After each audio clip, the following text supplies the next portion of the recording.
It's an odd feeling, looking at the city, my city. But San Francisco was her city too. Long before I was born, she passed, but for 20 years, my life has been awakened by her ghost. The landscape has changed since Ruby Adams brought San Francisco to tears, and her performances have almost all been forgotten. But Ruby's spirit was strong, returning to tell me her story.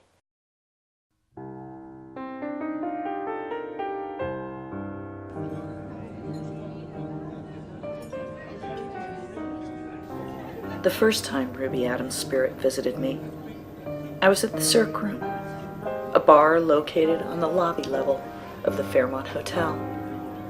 At that time, I realized the strength of Ruby's spirit and the depth of our connection. December 9th. It's the day on which we were both born. Ruby was my great aunt and a star on the West Coast stages in the early 1900s. And as I sat with my friends, enjoying a little piano music, I felt her presence. No one really understood what came over me. I barely understood it myself. I had been wrapped up in the occasion, selfish thoughts, enjoying the company of my close friends. It might have been the wine, but suddenly, I stepped back in time. I detached myself from the table, looked over at the piano, and requested a tune for me. Ruby, I said. That was her name, a name not common today. Jewels are no longer among us. It was a descriptor more than a name. The music drifted above the piano like a dream, and Ruby entered the room. She emerged in front of one of the many circus scenes painted on the wall. No one seemed to notice her but me. I was the only person in the room she knew. If there was a party in town, she'd be there. She loved a good time.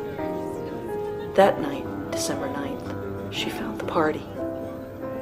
She worked her way through the crowd and located the one who loved her.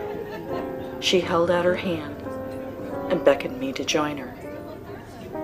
The sound of the crowd faded and the lights dimmed as Ruby drew me away from my friends and back to a time when her lilting voice echoed throughout the city of San Francisco. Ruby performed in cabarets, theaters, and nightclubs at the time of the Jazz Age.